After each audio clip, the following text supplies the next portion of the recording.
ꯑꯍꯥꯟꯕꯗ ꯋꯥꯡꯊꯣꯏꯔꯕ ꯏꯄꯥ ꯏꯕꯨꯡꯉꯣꯕꯨ ꯉꯝꯈꯩ ꯂꯩꯇꯅ ꯊꯥꯒꯠꯆꯔꯤ꯫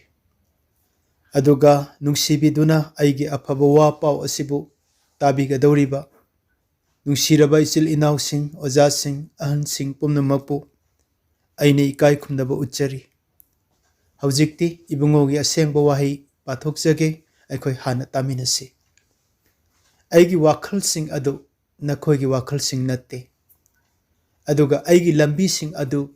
ꯅꯈꯣꯏꯒꯤ ꯂꯝꯕꯤꯁꯤꯡ ꯅꯠꯇꯦ, ꯖꯦꯍꯣꯚꯥꯅ ꯍꯥꯏ꯫ ꯑꯇꯤꯌꯥ ꯅꯣꯡꯗꯣꯟꯅ ꯃꯥꯂꯦꯝꯗꯒꯤ ꯍꯦꯟꯅ ꯋꯥꯡꯕꯒꯨꯝ ꯑꯩꯒꯤ ꯂꯝꯕꯤꯁꯤꯡꯅ ꯅꯈꯣꯏꯒꯤ ꯂꯝꯕꯤꯁꯤꯡꯗꯒꯤ, ꯑꯩꯒꯤ ꯋꯥꯈꯜꯁꯤꯡꯅ ꯅꯈꯣꯏꯒꯤ ꯋꯥꯈꯜꯁꯤꯡꯗꯒꯤ ꯍꯦꯟꯅ ꯋꯥꯡꯉꯤ꯫ ꯖꯤꯁꯥꯌꯥ 55:9-9 ꯇꯥꯃꯤꯟꯅꯈ꯭ꯔꯕꯁꯤꯡꯒꯤ ꯊꯛꯇ ꯏꯕꯨꯡꯉꯣꯅ ꯊꯧꯖꯥꯜ ꯄꯤꯅꯕꯤꯕ ꯑꯣꯏꯔꯁꯅꯨ꯫ ꯑꯥꯃꯦꯟ꯫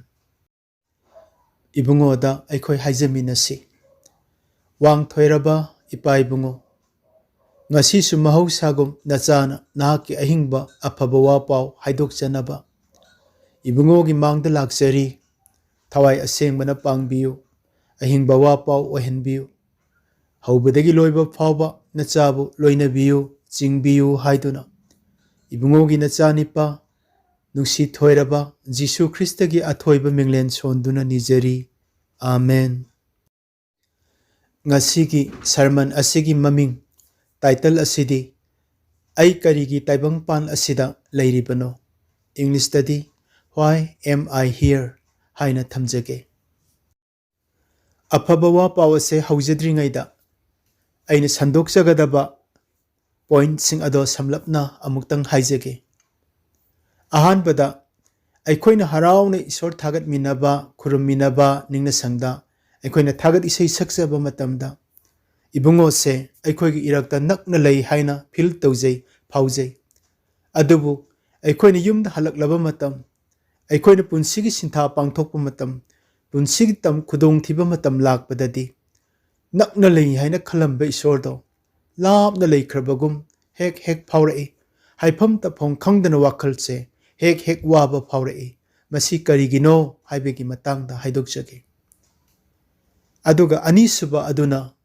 ꯄꯨꯟꯁꯤꯗ ꯄꯥꯟꯗꯝ ꯌꯥꯎꯗꯅ ꯍꯤꯡꯕ ꯄꯨꯟꯁꯤ, ꯂꯥꯏꯐ ꯋꯤꯗꯥꯎꯠ ꯑꯦ ꯄꯔꯄꯁ ꯍꯥꯏꯕꯁꯤꯒꯤ ꯃꯇꯥꯡꯗ ꯍꯥꯏꯗꯣꯛꯆꯒꯦ꯫ ꯑꯗꯨꯒ ꯑꯍꯨꯝꯁꯨꯕ ꯑꯁꯤꯅ ꯏꯁꯣꯔꯅ ꯑꯩꯈꯣꯏꯗ ꯈꯪꯍꯟꯅꯤꯡꯕ ꯃꯥꯒꯤ ꯄꯔꯄꯁꯁꯤꯡꯒꯤ ꯃꯅꯨꯡꯗ ꯈ꯭ꯋꯥꯏꯗꯒꯤ ꯍꯦꯟꯅ ꯃꯔꯨꯑꯣꯏꯕ ꯏꯕꯨꯡꯉꯣꯅ ꯑꯩꯈꯣꯏꯗ ꯈꯪꯍꯟꯅꯤꯡꯕ ꯍꯤꯔꯝ ꯃꯔꯤꯈꯛ ꯑꯩ ꯍꯥꯏꯗꯣꯛꯆꯒꯦ꯫ ꯑꯔꯣꯏꯕ ꯃꯔꯤꯁꯨꯕ ꯑꯁꯤꯅ ꯃꯍꯥꯛꯀꯤ ꯄꯥꯟꯗꯝ ꯑꯃꯒꯤ ꯃꯈꯥꯗ ꯆꯤꯡꯕꯤꯕ ꯑꯁꯦ ꯀꯗꯥꯏꯗꯒꯤ ꯍꯧꯏ, ꯀꯔꯝꯅ ꯆꯤꯡꯕꯤ ꯍꯥꯏꯕꯁꯦ ꯕꯥꯏꯕꯜꯅ ꯇꯥꯛꯄꯤꯕ ꯑꯗꯣ ꯈꯖꯤꯛꯇꯪ ꯑꯩ ꯍꯥꯏꯗꯣꯛꯆꯔꯒ ꯂꯣꯏꯁꯤꯟꯖꯒꯦ꯫ ꯍꯧꯖꯤꯛꯇꯤ ꯑꯐꯕ ꯋꯥꯄꯥꯎꯒꯤ ꯑꯍꯥꯟꯕ ꯄꯣꯏꯟꯠ ꯑꯗꯨꯗ ꯂꯥꯛꯆꯔꯒꯦ, ꯃꯗꯨꯗꯤ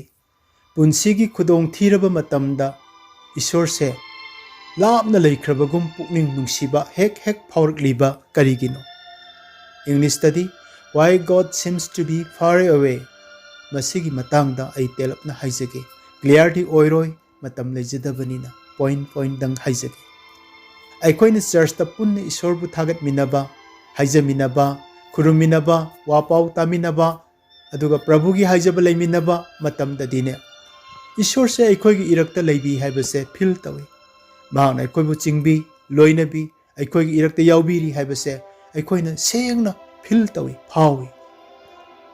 ꯑꯗꯨꯕꯨꯅꯦ ꯑꯩꯈꯣꯏꯅ ꯈꯨꯔꯨꯝꯕ ꯂꯣꯏꯗꯨꯅ ꯌꯨꯝꯗ ꯑꯃꯨꯛ ꯍꯜꯂꯛꯂꯕ ꯃꯇꯝꯗꯗꯤ ꯑꯩꯒꯤ ꯑꯋꯥꯠꯄ, ꯑꯩꯒꯤ ꯑꯋꯥꯕ ꯋꯥꯈꯜꯅ ꯑꯃꯨꯛ ꯇꯞꯅ ꯇꯞꯅ ꯑꯩꯕꯨ ꯂꯨꯝꯍꯟꯕ ꯍꯧꯔꯛꯏ꯫ ꯊꯕꯛ ꯐꯪꯗꯕꯒꯤ ꯑꯣꯏꯕ ꯌꯥꯏ, ꯐꯪꯂꯕꯁꯨ ꯃꯗꯨꯒꯤ ꯏꯟꯀꯝꯅ ꯀꯣꯟꯅꯗꯕ ꯑꯣꯏꯕ ꯌꯥꯏ, ꯅꯠꯇ꯭ꯔꯒꯅ ꯑꯩꯒꯤ ꯁꯃꯁ꯭ꯌꯥ, ꯄ꯭ꯔꯣꯕ꯭ꯂꯦꯝ ꯀꯌꯥ ꯑꯃ ꯑꯩ ꯋꯥꯈꯜ ꯍꯦꯛꯇ ꯇꯧꯔꯛꯏ꯫ ꯏꯅꯥꯛ ꯈꯨꯟꯕꯁꯨ ꯑꯣꯏꯕ ꯌꯥꯏ, ꯑꯗꯨꯕꯨ ꯁꯦꯟꯅ ꯌꯥꯗꯕ ꯄ꯭ꯔꯣꯕ꯭ꯂꯦꯝ ꯑꯗꯨꯝ ꯐꯦꯁ ꯇꯧꯔꯛꯏ꯫ ꯃꯇꯝ ꯑꯗꯨꯗ ꯏꯁꯣꯔꯁꯤꯅ ꯏꯁꯣꯔ ꯑꯣꯏꯅ ꯁꯔꯒꯗ ꯂꯥꯞꯅ ꯂꯩꯈ꯭ꯔꯒ ꯑꯩꯅ ꯑꯩ ꯑꯣꯏꯅ ꯃꯥꯂꯦꯝꯗ ꯏꯊꯟꯇ ꯂꯩꯍꯧꯔꯕꯒꯨꯝ, ꯑꯩ ꯏꯊꯟꯇꯅ ꯄꯨꯟꯁꯤꯁꯦ ꯀꯔꯝ ꯍꯥꯏꯅ ꯁꯣꯂꯨꯁꯟ ꯄꯨꯊꯣꯛꯀꯗꯒꯦ ꯍꯥꯏꯕꯁꯦ ꯄ꯭ꯔꯥꯊꯅꯥ ꯇꯧꯅ ꯇꯧꯅ, ꯍꯥꯏꯖꯅ, ꯕꯥꯏꯕꯜ ꯄꯥꯅ ꯄꯥꯅ ꯑꯗꯨꯃꯛ ꯄꯨꯟꯁꯤꯗꯗꯤ ꯋꯥꯖꯔꯛꯏ, ꯐꯥꯎꯔꯛꯏ꯫ ꯃꯁꯤ ꯀꯔꯤꯒꯤꯅꯣ? ꯃꯁꯤꯒꯨꯝꯕ ꯃꯇꯝꯁꯦ ꯁꯣꯏꯗꯅ ꯂꯥꯛꯀꯅꯤ ꯍꯥꯏꯗꯅ ꯑꯥꯔꯂꯤ ꯈ꯭ꯔꯤꯁꯇꯤꯌꯟ ꯄ꯭ꯔꯤꯆꯔꯁꯤꯡꯅ ꯍꯥꯏꯕꯤꯔꯝꯃꯤ, ꯃꯗꯨꯗꯤ Sometimes God seems to be far away. ꯀꯔꯤꯒꯨꯝꯕ ꯃꯇꯝꯗ ꯏꯁꯣꯔꯁꯦ ꯌꯥꯝꯅ ꯂꯥꯞꯅ ꯂꯩꯈ꯭ꯔꯕꯒꯨꯝ ꯐꯥꯎꯕ ꯃꯇꯝ ꯂꯥꯛꯀꯅꯤ ꯍꯥꯏꯕꯤꯔꯝꯃꯤ꯫ ꯃꯗꯨ ꯑꯩꯒꯤ ꯄꯨꯟꯁꯤꯗꯁꯨ ꯊꯦꯡꯅꯈꯤ ꯏꯆꯤꯜ ꯏꯅꯥꯎꯁꯤꯡ꯫ ꯌꯥꯝꯅ ꯉꯟꯅ ꯅꯍꯥ ꯑꯣꯏꯔꯤꯉꯩ ꯃꯦꯇ꯭ꯔꯤꯛ ꯊꯥꯔꯝꯗꯥꯏꯗ ꯏꯃꯥ ꯀꯥꯏꯅꯈꯤ, ꯏꯄꯥ ꯑꯩꯁꯨ ꯀꯥꯏꯅꯈꯤ, ꯏꯌꯥꯝꯕ ꯑꯍꯟ ꯅꯨꯡꯁꯤꯕ ꯑꯗꯨꯁꯨ ꯀꯥꯏꯅꯈꯤ꯫ ꯏꯆꯤꯜ ꯏꯅꯥꯎꯁꯤꯡꯗꯒꯤ ꯑꯩ ꯌꯥꯝꯅ ꯂꯥꯞꯅ ꯂꯦꯟꯈꯤ꯫ ꯑꯩ ꯂꯝꯂꯛꯇ ꯆꯥꯎꯔꯛꯄ ꯍꯥꯏꯕꯗꯨ ꯑꯣꯏꯔꯦ꯫ ꯑꯁꯦꯡꯕ ꯑꯔꯦꯞꯄ ꯌꯨꯝꯁꯨ ꯑꯩ ꯂꯩꯇꯦ꯫ ꯑꯗꯨꯒ ꯑꯦꯛꯁꯤꯗꯦꯟꯇꯁꯨ ꯄꯨꯡ 2ꯃꯨꯛ ꯑꯩꯁꯦ ꯅꯛꯅ ꯁꯤꯔꯨꯔꯦ꯫ ꯃꯇꯝꯗꯨꯗ ꯍꯥꯏꯔꯤꯕꯁꯤꯃꯛ ꯑꯩꯉꯣꯟꯗ ꯐꯥꯎꯈꯤ꯫ ꯅꯣꯡꯃ ꯈ꯭ꯔꯤꯁꯇꯤꯌꯥꯟ ꯄꯨꯟꯁꯤꯒꯤ ꯋꯥꯍꯪ ꯍꯥꯏꯕ ꯋꯥꯍꯪ ꯄꯥꯎꯈꯨꯝꯒꯤ ꯂꯥꯏꯔꯤꯛ ꯑꯃ ꯑꯩ ꯄꯥꯖꯈꯤ ꯏꯪꯂꯤꯁꯇ꯫ ꯌꯥꯝꯅ ꯑꯆꯝꯕ ꯏꯪꯂꯤꯁꯅꯤ꯫ ꯃꯗꯨꯗ ꯋꯥꯍꯪ ꯌꯥꯝꯅ ꯌꯥꯎꯏ꯫ ꯃꯗꯨꯗꯒꯤ 4ꯈꯛ ꯑꯩꯒꯤ ꯄꯨꯟꯁꯤꯗ ꯌꯥꯝꯅ ꯇꯆꯤꯡ ꯑꯣꯏꯕꯗꯣ ꯂꯧꯊꯣꯛꯂꯒ ꯑꯩꯅ ꯏꯁꯣꯔꯗ ꯍꯪꯕ ꯍꯧꯖꯈꯤ꯫ ꯃꯗꯨꯗꯤ number 1, "Oh Lord, why did you permit me to wake up this morning?" ꯏꯁꯣꯔ, ꯅꯍꯥꯛꯅ ꯇꯨꯝꯈ꯭ꯔꯕ ꯑꯩꯕꯨ ꯀꯔꯤꯒꯤꯗꯃꯛ ꯑꯅꯧꯕ ꯑꯌꯨꯛ ꯑꯁꯤꯗ ꯑꯃꯨꯛ ꯍꯧꯒꯠꯍꯟꯕꯤꯔꯤꯕꯅꯣ? Number 2, "Oh Lord, why is my heart still beating?" ꯏꯕꯨꯡꯉꯣ, ꯑꯩꯒꯤ ꯊꯃꯣꯏꯒꯤ ꯃꯤꯍꯨꯜ ꯑꯁꯤ ꯍꯧꯖꯤꯛ ꯐꯥꯎꯕ ꯍꯨꯜꯍꯟꯕꯤꯔꯤꯕ ꯑꯁꯤꯅ ꯀꯔꯤꯒꯤꯅꯣ? ꯑꯍꯨꯝꯁꯨꯕꯗ, "Lord, what is the purpose of my continued existence?" ꯏꯕꯨꯡꯉꯣ, ꯑꯩꯅ ꯑꯁꯨꯝ ꯃꯈꯥ ꯇꯥꯅ ꯍꯤꯡꯗꯨꯅ ꯂꯩꯔꯤꯕ ꯑꯁꯤꯒꯤ ꯃꯔꯝ ꯑꯁꯤꯕꯨ ꯀꯔꯤꯅꯣ? ꯑꯗꯨꯒ 4ꯁꯨꯕꯗ, "Oh Lord, why am I here?" ꯑꯩ ꯇꯥꯏꯕꯪꯄꯥꯟꯁꯤꯗ ꯂꯩꯔꯤꯕꯁꯦ ꯀꯔꯤꯒꯤꯅꯣ ꯍꯥꯏꯅ ꯏꯕꯨꯡꯉꯣꯗ ꯍꯪꯖꯈꯤ꯫ ꯊꯥ ꯈꯔꯒꯤ ꯇꯨꯡꯗ ESC ꯆꯨꯔꯆꯥꯟꯄꯨꯔꯒꯤ mission ꯗꯥꯏꯔꯦꯛꯇꯔꯅ "Know God's calling and His purpose for your life." ꯏꯁꯣꯔꯅ ꯅꯍꯥꯛꯄꯨ ꯀꯧꯕꯤꯕ ꯑꯃꯁꯨꯡ ꯅꯍꯥꯛꯀꯤ ꯄꯨꯟꯁꯤꯗ ꯏꯁꯣꯔꯒꯤ ꯑꯆꯧꯕ ꯄꯔꯄꯁ, ꯄꯥꯟꯗꯝ ꯑꯃ ꯂꯩꯔꯤꯕ ꯑꯗꯣ ꯈꯪꯉꯨ ꯍꯥꯏꯕ ꯕꯨꯛꯂꯦꯠ ꯑꯃ ꯄꯤꯕꯤꯔꯛꯈꯤ꯫ ꯃꯗꯨ ꯍꯥꯡꯗꯣꯛꯇꯨꯅ ꯄꯥꯖꯔꯨꯕ ꯃꯇꯝꯗ ꯔꯥꯏꯇꯔ ꯑꯗꯨꯅ ꯑꯁꯨꯝꯅ ꯏꯔꯝꯃꯤ: "ꯏꯆꯥꯅꯨꯄꯥ, ꯑꯩꯒꯤ ꯑꯆꯧꯕ ꯊꯧꯔꯥꯡ ꯑꯃ ꯂꯩꯕꯒꯤ ꯃꯔꯝꯅ ꯑꯩꯅ ꯅꯪꯕꯨ ꯀꯧꯔꯤꯕꯅꯤ꯫ ꯑꯩꯅ ꯅꯪꯕꯨ ꯆꯤꯡꯗꯨꯅ ꯄꯨꯕꯤꯔꯤ꯫ ꯅꯪꯉꯣꯟꯗ ꯉꯁꯤ ꯊꯣꯛꯂꯤꯕ ꯄꯨꯝꯅꯃꯛ ꯑꯁꯦ ꯑꯩꯒꯤ ꯑꯅꯤꯡꯕ ꯊꯧꯔꯥꯡ ꯑꯃ ꯂꯩꯕꯒꯤꯅꯤ ꯍꯥꯏꯕꯁꯦ ꯅꯪꯅ ꯈꯪꯉꯨ" ꯍꯥꯏꯕꯁꯦ ꯊꯦꯡꯅꯔꯦ꯫ ꯃꯗꯨꯗ ꯑꯩ ꯃꯤꯠ ꯄꯥꯡꯕ ꯍꯧꯖꯔꯦ ꯏꯆꯤꯜ ꯏꯅꯥꯎꯁꯤꯡ꯫ ꯃꯗꯨꯗ ꯕꯥꯏꯕꯜ ꯚꯔꯁ 3-4ꯁꯨ ꯌꯥꯎꯔꯝꯃꯤ꯫ ꯍꯧꯖꯤꯛꯐꯥꯎ ꯑꯩ ꯑꯗꯨꯝ ꯁꯨꯀꯥꯎ ꯀꯥꯎꯗꯅ ꯃꯗꯨ ꯏꯔꯒ ꯂꯩꯕꯅꯤꯅ ꯅꯤꯡꯁꯤꯡꯉꯤ꯫ ꯑꯍꯥꯟꯕꯗꯗꯤ, "Be still", ꯇꯞꯊꯧ, "ꯑꯩ ꯏꯁꯣꯔꯅꯤ ꯍꯥꯏꯕ ꯈꯪꯉꯨ, ꯃꯥꯂꯦꯝꯗ ꯑꯩꯒꯨꯝꯅ ꯋꯥꯡꯊꯣꯏꯔꯕ ꯑꯇꯩ ꯂꯩꯇꯦ." ꯂꯥꯏꯁꯣꯜ ꯏꯁꯩ 93:10꯫ ꯃꯊꯪꯗ, "ꯅꯈꯣꯏꯒꯤ ꯅꯊꯛꯇ ꯃꯩꯒꯨꯝꯕ ꯆꯥꯡꯌꯦꯡ ꯂꯥꯛꯄꯗ ꯑꯉꯛꯄ ꯊꯧꯗꯣꯛ ꯑꯃ ꯑꯩꯉꯣꯟꯗ ꯊꯣꯛꯄꯅꯤ ꯍꯥꯏꯅ ꯈꯟꯒꯅꯨ꯫ ꯏꯁꯣꯔꯅ ꯈ꯭ꯔꯤꯁꯇꯒꯤ ꯃꯇꯤꯛ ꯃꯉꯥꯜ ꯐꯣꯡꯗꯣꯛꯄ ꯃꯇꯝꯗ ꯅꯈꯣꯏꯅ ꯌꯥꯝꯅ ꯍꯔꯥꯎꯖꯅꯕꯅꯤ." ꯑꯍꯥꯟꯕ ꯄꯤꯇꯔ 4:12-13꯫ ꯑꯗꯨꯒ 3ꯁꯨꯕꯗ, "ꯃꯔꯝꯗꯤ ꯃꯍꯥꯛꯀꯤ ꯑꯅꯤꯡꯕ ꯃꯇꯨꯡ ꯏꯟꯅ ꯀꯧꯕꯤꯔꯕ ꯏꯁꯣꯔꯕꯨ ꯅꯨꯡꯁꯤꯕ ꯃꯈꯣꯏꯗ ꯊꯕꯛ ꯄꯨꯝꯅꯃꯛ ꯐꯅꯅꯕ ꯇꯧꯕꯤ." ꯔꯣꯃꯤꯌꯣ 9:29꯫ ꯑꯔꯣꯏꯕꯗ, "ꯏꯃꯥ ꯑꯃꯗꯤ ꯏꯄꯥꯅ ꯑꯩꯕꯨ ꯊꯥꯗꯣꯛꯄꯤꯕ ꯌꯥꯏ, ꯑꯗꯨꯕꯨ ꯖꯦꯍꯣꯚꯥꯅ ꯑꯩꯕꯨ ꯊꯥꯗꯣꯛꯄꯤꯔꯣꯏ." ꯂꯥꯏꯁꯣꯜ ꯏꯁꯩ 28:10꯫ ꯏꯆꯤꯜ ꯏꯅꯥꯎꯁꯤꯡ, ꯂꯝꯕꯤ ꯂꯥꯟꯅ ꯆꯠꯂꯒꯗꯕ, ꯀꯥꯏꯅꯕꯇꯅ ꯁꯔꯨꯛ ꯑꯣꯏꯔꯕ, ꯎꯄꯥꯏ ꯂꯩꯖꯗ꯭ꯔꯕ ꯑꯩꯒꯤ ꯄꯨꯟꯁꯤꯁꯦ ꯈꯣꯡꯊꯥꯡ ꯂꯥꯟꯅ ꯆꯠꯂꯝꯒꯗꯕꯗꯒꯤ ꯃꯗꯨꯒꯤ ꯕꯨꯛꯂꯦꯠ ꯑꯗꯨꯅ ꯑꯩꯕꯨ ꯃꯤꯀꯞ ꯊꯣꯛꯍꯟꯕꯤ꯫ ꯋꯥꯍꯪꯁꯤꯡ ꯑꯁꯤꯅ ꯑꯩꯕꯨ ꯑꯃꯨꯛ ꯈꯣꯡꯐꯝ ꯍꯟꯖꯤꯜꯍꯟꯕꯤꯔꯛꯈꯤ꯫ ꯃꯗꯨꯗꯒꯤ ꯑꯩꯅ ꯈꯪꯖꯔꯦ,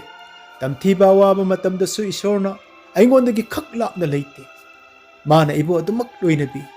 ꯃꯁꯦ ꯕꯥꯏꯕꯜ ꯄꯥꯕ ꯍꯧꯖꯔꯦ꯫ ꯃꯗꯨꯗ ꯕꯥꯏꯕꯜꯅꯁꯨ ꯄ꯭ꯔꯨꯞ ꯑꯃꯨꯛ ꯑꯣꯏꯕꯤꯔꯦ꯫ ꯃꯗꯨꯗꯤ 3 ꯈꯛꯇꯪ ꯑꯩ ꯍꯥꯏꯖꯒꯦ꯫ ꯑꯍꯥꯟꯕꯗ, ꯗꯥꯅꯤꯌꯦꯜꯕꯨ ꯅꯣꯡꯁꯥꯒꯤ ꯃꯀꯣꯟꯗ ꯂꯪꯊꯕ ꯑꯍꯤꯡ ꯑꯗꯨꯃꯛꯇꯗ ꯏꯁꯣꯔꯁꯨ ꯃꯥꯒꯤ ꯗꯨꯠ ꯊꯥꯕꯤꯔꯛꯇꯨꯅ ꯏꯁꯣꯔꯁꯨ ꯗꯥꯅꯤꯌꯦꯜꯒ ꯅꯣꯡꯁꯥꯒꯤ ꯃꯀꯣꯟꯗ ꯂꯩꯃꯤꯟꯅꯈꯤ꯫ ꯗꯥꯅꯤꯌꯦꯜ 12:12꯫ ꯃꯊꯪꯗ, ꯁꯗ꯭ꯔꯥꯛ, ꯃꯦꯁꯥꯛ ꯑꯃꯁꯨꯡ ꯑꯕꯦꯗꯅꯦꯒꯣꯕꯨ ꯃꯩꯅꯨꯡꯗ ꯍꯨꯟꯖꯤꯟꯕ ꯃꯇꯝ ꯑꯗꯨꯃꯛꯇꯗ ꯏꯁꯣꯔꯁꯨ ꯃꯩꯅꯨꯡꯗ ꯃꯈꯣꯏ 3ꯒ ꯂꯣꯏꯅꯅ ꯂꯩꯃꯤꯟꯅꯈꯤ꯫ ꯗꯥꯅꯤꯌꯦꯜ 3:25꯫ ꯖꯣꯁꯦꯐꯄꯨ ꯃꯆꯤꯟ ꯃꯅꯥꯎꯁꯤꯡꯅ ꯌꯣꯟꯊꯣꯛꯄꯤꯗꯨꯅ ꯄꯨꯟꯁꯤꯒꯤ ꯃꯤꯅꯥꯏ ꯑꯣꯏꯅ ꯏꯖꯤꯞꯇ ꯀꯞꯅ ꯀꯞꯅ ꯄꯨꯕꯤꯈꯤꯕ ꯈꯣꯡꯆꯠ ꯑꯗꯨꯗ ꯖꯦꯍꯣꯚꯥꯁꯨ ꯖꯣꯁꯦꯐꯀ ꯂꯣꯏꯅꯈꯤ꯫ ꯃꯩꯍꯧꯔꯣꯟ 38:2꯫ ꯍꯥꯏꯔꯤꯕꯁꯤꯡ ꯑꯁꯤꯅ ꯁꯥꯈꯤꯅꯤ ꯏꯆꯤꯜ ꯏꯅꯥꯎꯁꯤꯡ, ꯄꯨꯟꯁꯤꯒꯤ ꯈ꯭ꯋꯥꯏꯗꯒꯤ ꯋꯥꯕ ꯃꯤꯀꯨꯞꯁꯤꯡꯗꯁꯨ ꯏꯁꯣꯔꯅ ꯑꯩꯈꯣꯏꯕꯨ ꯊꯥꯗꯣꯛꯇꯦ, ꯑꯩꯈꯣꯏꯕꯨ ꯂꯣꯏꯅꯕꯤ꯫ ꯃꯍꯥꯛꯀꯤ ꯑꯅꯤꯡꯕ ꯑꯃꯒꯤꯗꯃꯛ ꯑꯩꯈꯣꯏꯕꯨ ꯑꯋꯥ ꯑꯅꯪ ꯐꯥꯎꯅ ꯃꯍꯥꯛꯅ ꯆꯤꯡꯕꯤꯔꯤꯕꯅꯤ꯫ ꯍꯧꯖꯤꯛ ꯑꯩꯈꯣꯏꯅ ꯊꯦꯡꯅꯔꯤꯕ ꯈꯨꯗꯤꯡꯃꯛꯁꯦ ꯑꯩꯈꯣꯏꯕꯨ ꯊꯥꯗꯣꯛꯄꯤꯕ, ꯂꯥꯞꯊꯣꯛꯄꯤꯕꯗꯤ ꯅꯠꯇꯦ꯫ ꯃꯁꯤ ꯈꯪꯕ ꯃꯤ ꯑꯗꯨꯅꯤ ꯂꯥꯏꯐ ꯋꯤꯠ ꯑꯦ ꯄꯔꯄꯁ, ꯏꯁꯣꯔꯒꯤ ꯄꯥꯟꯗꯝ ꯑꯃꯒ ꯂꯣꯏꯅꯅ ꯍꯤꯡꯂꯤꯕ ꯃꯤ ꯍꯥꯏꯕꯁꯦ꯫ ꯑꯗꯨꯒꯨꯝꯕ ꯄꯥꯟꯗꯝ ꯈꯪꯈ꯭ꯔꯕ, ꯄꯔꯄꯁ ꯑꯃ ꯌꯥꯎꯅ ꯍꯤꯡꯂꯤꯕ ꯃꯤ ꯑꯗꯨꯅ अवा अनंग लिसिंग लिसिंग थेंगनरबसु ईश्वर लापना लेख्रे हाइबसिदि कैदौंगैदसु महाकना खनसु खलोय पुनिंग हंदबसु लेरोय अवा अनंगदो अदमक मखांगनी मसिन आहानबा आइगी पॉइंट ओइजगे हौजिक्ति अनिसुबा पॉइंट पाइखसरगे अनिसुबा असिना लाइफ विदाउट ए पर्पस पांदम याउदना हिंगबा पुंसी अमगी मरमदा अमुक आई हाइजरगे पांदम याउदबा पुंसी सिदी मतम पुमदमक्ता इसिलिनाउसिंग negative results negative thoughts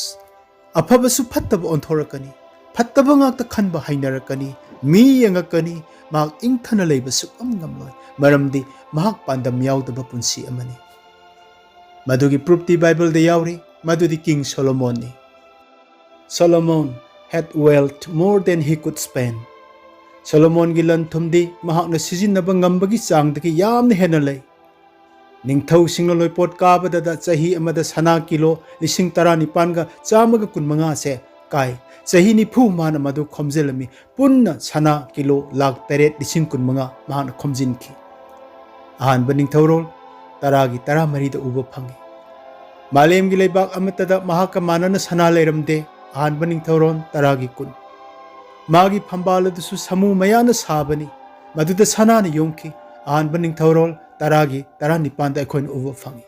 Solomon लुपाबु नुंगुमना अदुगा सिदर उबुना हैबोंग पांबीगुम मरांग काइना सिजिनखी आहान बनिंगथौरोन तरागी 18 मथंगदा he had possessions more than he could ever enjoy महाकी मरन मथुम से महाकना नुंगाई थोकपा ngambagi changdagi hena lei isil inausi महाकना महाकी युम लिसिंगी मथक्ता साखी लबुक अंगूर इंखोल हाइकोल लेकोल याम सेमगतखी मदुगा मसिंग माननबा महाकना इसिंग चाइननबा पुखरीसु तौखी मयुमदा पोखिबा मिना यामी महाकी लानमी मनाई मसन इसै सकपा इसै सकपी जगोई साबीसिंग अदुगा मसिंग थिंगमद्रबा महाकी खोंगमी लानमी सिंग लई सा सन सिंग लई जेरूसलेमदा महाकुंबा अमत्ता लैखिद्री पाउ संदोकपा अनीगी मरीदगिन मापनदा उबो fungi मथंगदा he had wives more than he could ever please महाकना यंगसिनबिबा ngambagi changdagi hena mahaki nupi sing leirami ningthau singi macha nupi khakta da chatret leirami aduga secondary wives ta chahum amaga su leirami ahanba ningthaurol 13 gi ahum mathangda silinau sing he even had wisdom far greater than anyone else mahakumna loksing singba atai kana amata mamangda leikhidri हौजिक सु लेट्री अदुगा तुंगदा सु लेररोय ईश्वरना हाइबिखि आहानबा निंगथौरोल अहुंगी 13 12 दा उबो fungi नुंगसी Jarba इसिल इनाउसि असि यौना ईश्वरना माबु Mopa David की येंगबिदुना नुंगसिबिखि थौजानबिखि ईश्वरना OT गिने तांगलबा blessing अहुम खक मंगोंदा पिबिखि number 1 ईश्वरना माबु Mopa David की फंबालदा फमन बिदुना ने महाकु इजराइल के निंगथौ ओहेनबि निंगथौ सिंगना मंगोंदा लोइपोट काखी नंबर 2 ईश्वरना माबु मालेमदा ख्वाइदगी इना खुनबा पांगल लेबा निंगथौ अमा ओहेनबी नंबर 3 मालेमदा ख्वाइदगी लौसिंग सिंगबा निंगथौ अमसु मान ओहेनबी असि यौना ईश्वरना माबु नुंसिबिखि अदुबु there is a big but सिलिनाउ सिंग वाइजेस्ट किंग सोलोमन गे ए स्टूपिड मिस्टेक असिंग सोलोमन की अपंग असोब लेरे मधु करीनो मधुदी निंगथौ ओइरे इना खुले लौसिंग सिंगे अहुम असने इनफ ओइरे खंदुना God's purpose for his life ईश्वरना मागी पुंसी की पांदम करिगी मी ओइना पोहलिबनो ईश्वरना मंगोंद पुंसीदा सिजिनादोरिसे करीनो हाइबदुदी मखा तानमा लौसिंग नीबा मतुंग हंखिद्रे सिदिनाउसिंग अदुना हौजिक वाइजेस किंग सोलोमन की लाइफ से विदाउट ए पर्पस हाइबदो चप चाना ओइरे Solomon lord why did you permit me all these things प्रभु पुमनमग से आइगी पुंसीदा नहांगना पिबिरिबा ओहेनबिरिबा से करिगिनो लॉर्ड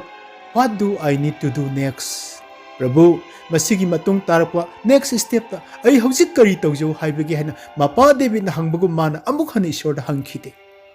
महाकना नोलुकना टेम्पल साखी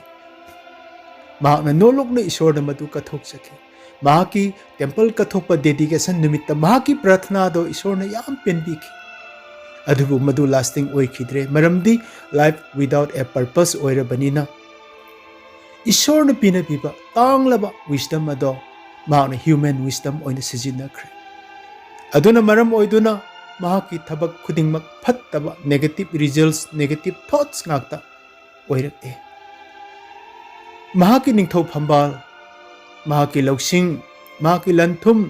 महाकी मिंगचत पुमनमक अरेंब कानदबा ngakta ओइरखि इसिल इनाउसिंग मरमदी महाकी पुंसी ईश्वरगी पांदम याउद्रे पांदम याउद्रबा पुंसी लाइफ विदाउट ए पर्पस करम तौबगे हाइबदो अमुक आई खजिक्तंग हाइजगे सोलोमोन हाइखि अहानबदा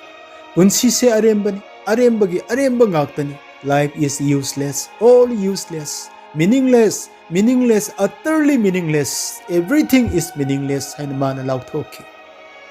pau sandokpa amagi ani subada mana haiki numit na thore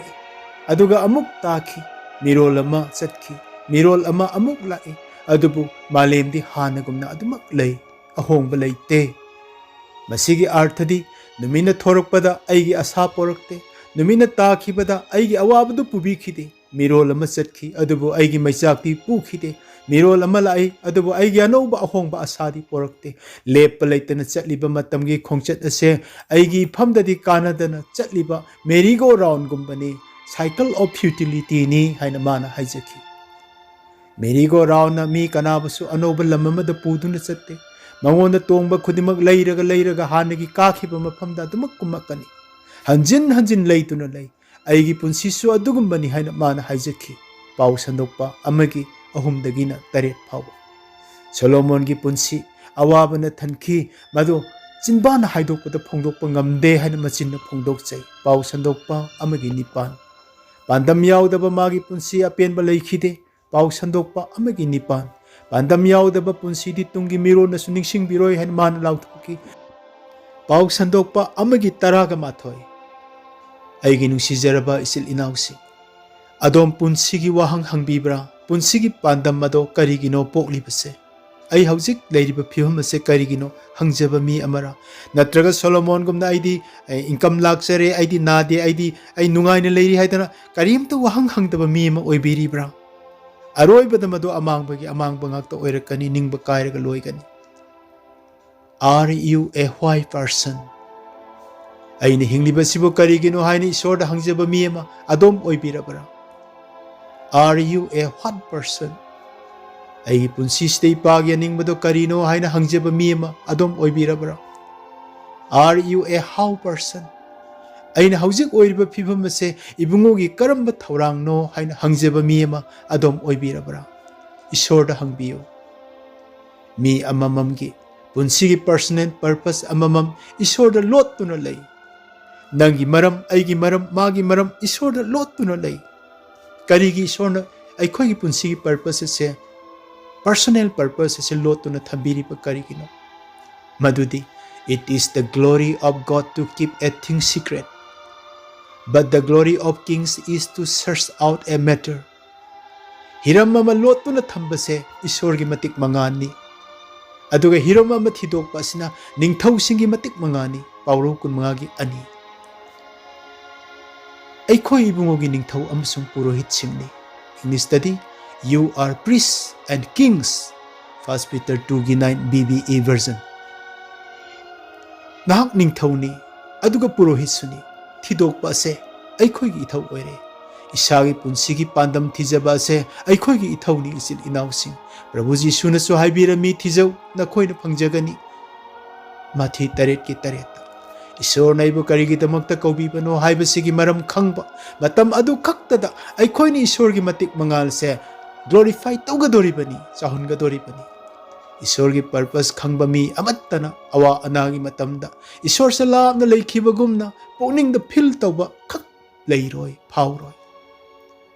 masi pandam yaudaba punsi amagi matangni haujikti ahum subada amuk ai lakserage ahum suba point adudi isorna ikoida khanghaningba khwaidagi maru oiba miyoiba ikoida khanghaningba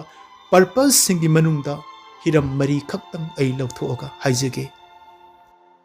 ahan be hiram adudi ibungona atiya masung malem semtringai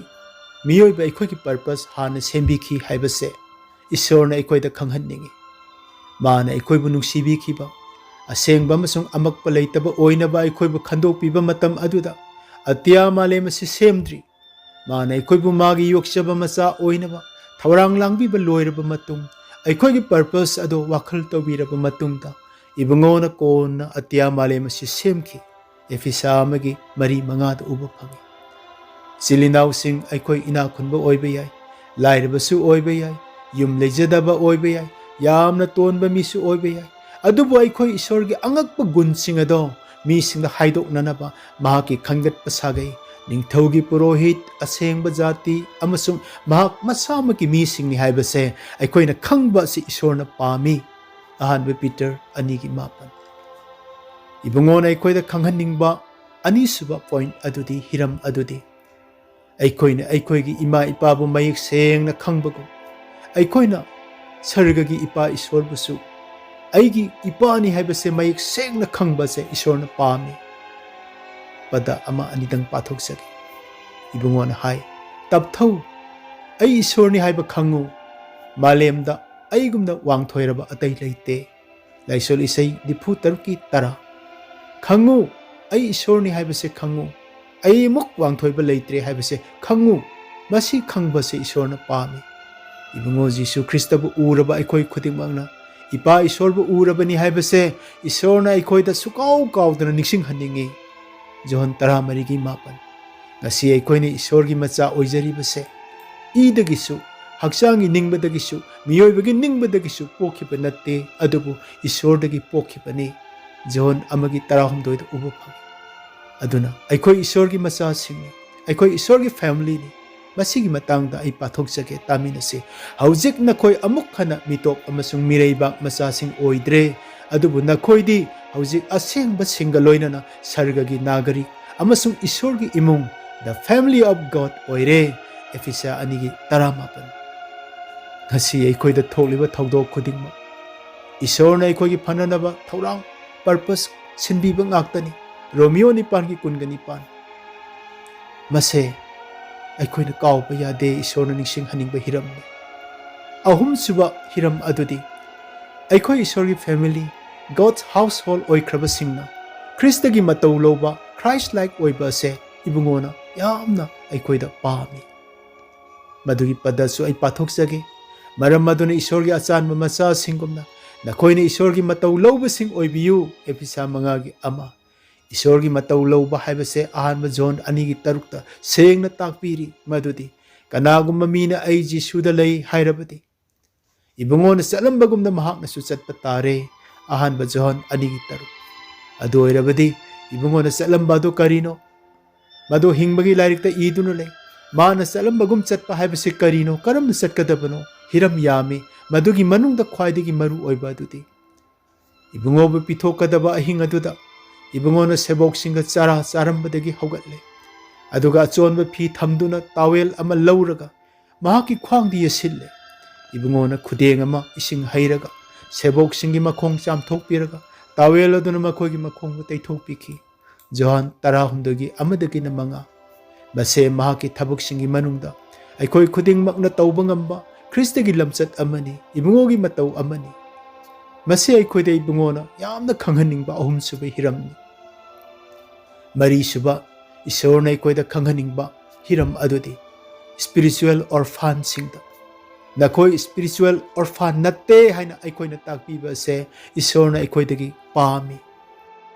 spiritual orphan कदाइबु कौई मदुदी आई ईश्वरनी हाइना लाख्रब सिंगी मनुंगदा करम्बना आईगी असेंगबा ईश्वरनो खंगद्रिबा मी अचुंबा असेंगबा ईश्वर अमा तसेंगना लैरिबरा हाइना वाखलदा वाहंग हंगलिबा मी मखोई अदुबु spiritual orphan हाइना खंगनै मखोइदा ख्रिस्तगी ताइनबिबगी वासे इखुट लांथोक्तुना जीसु ख्रिस्तगी पाउ योहनबसे ईश्वरगी अपामबनी मरमदी अखोई ख्रिस्तगी पाउ पुबा मी सिंगनी अखोइना ख्रिस्तगी महुत्ता मी सिंगदा नखोई ख्रिस्तदा ताइनबियु हाइदुना ताइनबिबगी वा लाउथोकपासे ईश्वरना अखोइदगी पामजबा अहुमसुबे हिरमनी मदो अनिसुबा कोरिन्थिया पंदुप मंगा पद 10 अमसुंग पुंदा अखोइना उबा fungi नुंसीजरबा इसिल इनाउसिंग ꯐꯖꯈ꯭ꯔꯕ ꯏꯁꯣꯔꯅ ꯑꯩꯈꯣꯏꯗꯒꯤ ꯄꯥꯝꯖꯕ ꯑꯩꯈꯣꯏꯗ ꯈꯪꯍꯟꯅꯤꯡꯕ ꯍꯤꯔꯝ ꯃꯔꯤ ꯑꯁꯦ ꯑꯩꯈꯣꯏꯅ ꯇꯥꯔꯕꯁꯨ ꯉꯁꯤ ꯐꯥꯎꯕ ꯊꯕꯛ ꯑꯣꯏꯅ ꯇꯧꯕꯗꯤ ꯀꯌꯥ ꯉꯝꯗꯦ꯫ ꯃꯔꯝꯗꯤ ꯑꯁꯨꯛ ꯀꯨꯏꯔꯕ ꯈ꯭ꯔꯤꯁꯇꯥꯟ ꯑꯩꯈꯣꯏꯅ ꯑꯣꯏꯕ ꯑꯣꯏꯔꯕꯁꯨ ꯏꯁꯥꯕꯨ ꯏꯕꯨꯡꯉꯣꯗ ꯑꯁꯦꯡꯕ ꯑꯍꯤꯡꯕ ꯏꯔꯥꯠꯄꯣꯠ ꯑꯣꯏꯅ ꯑꯩꯈꯣꯏꯅ ꯀꯠꯊꯣꯛꯄꯁꯦ ꯉꯝꯗꯦ꯫ ꯑꯗꯨꯅ ꯑꯩꯈꯣꯏꯅ ꯏꯁꯣꯔꯅ ꯀꯧꯕꯤꯕꯒꯤ ꯆꯞ ꯆꯥꯕ ꯃꯆꯠ ꯑꯗꯣ ꯆꯠꯄ ꯉꯝꯖꯗꯦ꯫ ꯑꯗꯨꯅꯅꯤ ꯄꯣꯜꯅ ꯊꯃꯣꯏ ꯁꯣꯛꯅ ꯀꯩꯁꯨꯝꯁꯪꯗꯒꯤ ꯅꯣꯟꯖꯔꯝꯂꯤꯕ ꯐꯥꯗꯣꯛ ꯑꯣꯏꯔꯤꯕ ꯑꯩꯅ ꯅꯈꯣꯏꯗ ꯅꯣꯟꯖꯔꯤ, ꯅꯈꯣꯏꯅ ꯅꯈꯣꯏꯕꯨ ꯀꯧꯕꯤꯕ ꯃꯀꯧ ꯑꯗꯨꯒꯤ ꯃꯇꯤꯛ ꯆꯥꯅ ꯅꯈꯣꯏꯅ ꯆꯠꯄꯤꯌꯨ ꯍꯥꯏꯅ ꯑꯦꯐꯤꯁꯥ 4:1 ꯃꯍꯥꯛꯅ ꯅꯣꯟꯖꯔꯝꯂꯤꯕꯁꯦ꯫ ꯅꯨꯡꯁꯤꯔꯕ ꯃꯔꯨꯞꯁꯤꯡ, ꯑꯩꯈꯣꯏꯅ ꯇꯥꯈ꯭ꯔꯕꯁꯤꯡ ꯑꯁꯦ ꯑꯃꯨꯛꯇꯪꯗꯤ ꯑꯩꯈꯣꯏ ꯇꯁꯦꯡꯅ ꯏꯁꯥꯕꯨ ꯑꯁꯦꯡꯕ ꯑꯍꯤꯡꯕ ꯏꯔꯥꯠꯄ ꯑꯣꯏꯅ ꯀꯠꯊꯣꯛꯇꯨꯅ ꯏꯕꯨꯡꯉꯣꯅ ꯑꯩꯈꯣꯏꯗꯒꯤ ꯄꯥꯝꯖꯕ ꯍꯤꯔꯝꯁꯤꯡ ꯑꯁꯦ ꯋꯥꯌꯦꯟꯒꯤ ꯅꯨꯃꯤꯠꯇ ꯅꯅꯥꯏꯅ ꯊꯕꯛ ꯑꯗꯨ ꯄꯥꯡꯊꯣꯛꯆꯔꯦ ꯍꯥꯏꯗꯨꯅ ꯂꯦꯞꯄ ꯉꯝꯖꯅꯅꯕꯒꯤꯗꯃꯛ ꯊꯕꯛ ꯑꯣꯏꯅ ꯑꯃꯨꯛꯇꯪꯗꯤ ꯑꯩꯈꯣই ꯑꯍꯤꯡꯕ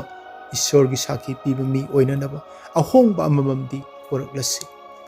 ꯍꯧꯖꯤꯛꯇꯤ ꯑꯔꯣꯏꯕꯗ ꯑꯩ ꯑꯃꯨꯛ ꯂꯥꯛꯆꯔꯒꯦ꯫ ꯃꯔꯤꯁꯨꯕ ꯑꯔꯣꯏꯕ ꯑꯗꯨꯗꯤ Why am I here? ꯑꯩ ꯇꯥꯏꯕꯪꯄꯥꯜꯁꯤꯗ ꯀꯔꯤꯒꯤ ꯂꯩꯔꯤꯕꯅꯣ? ꯃꯗꯨꯗꯤ ꯑꯩꯈꯣꯏꯅ ꯈꯪꯉꯤ ꯏꯕꯨꯡꯉꯣꯒꯤ ꯄꯔꯄꯁ ꯄꯥꯟꯗꯝ ꯑꯃꯒꯤꯗꯃꯛ ꯑꯩꯈꯣꯏ ꯂꯩꯔꯤꯕꯅꯤ꯫ ꯑꯗꯨ ꯑꯣꯏꯔꯕꯗꯤ ꯏꯁꯣꯔꯅ ꯑꯩꯈꯣꯏꯕꯨ ꯆꯤꯡꯕꯤꯕ ꯍꯧꯕ ꯑꯁꯦ ꯃꯍꯥꯛꯀꯤ ꯈꯨꯠꯇ ꯂꯩꯈ꯭ꯔꯕ ꯑꯩꯈꯣꯏꯁꯦ ꯀꯗꯥꯏꯗꯒꯤ ꯆꯤꯡꯕꯤꯕ ꯍꯧꯒꯅꯤ? ꯀꯔꯤ ꯀꯔꯤ ꯂꯥꯟꯅ ꯄꯨꯕꯤꯗꯣꯏꯅꯣ? ꯑꯗꯨꯒ ꯃꯗꯨ ꯈꯥꯡꯖꯕꯒꯤ ꯃꯍꯩꯅ ꯀꯔꯤ ꯄꯥꯜꯂꯛꯀꯅꯤ? ꯑꯔꯣꯏꯕꯗ ꯃꯁꯤ ꯍꯥꯏꯖꯒꯦ꯫ ꯃꯁꯦ ꯖꯤꯁꯥꯌꯥ ꯄꯟꯗꯨꯞ 94ꯗꯒꯤ ꯑꯩ ꯄꯗ 2 ꯂꯧꯊꯣꯛꯆꯒꯦ꯫ ꯏꯁꯣꯔꯅ ꯖꯥꯀꯣꯕ ꯏꯖꯔꯦꯜꯕꯨ ꯅꯨꯡꯁꯤꯈꯤ, ꯑꯗꯨꯅ ꯃꯍꯥꯛꯄꯨ ꯍꯟꯗꯣꯛꯄꯤꯈꯤ꯫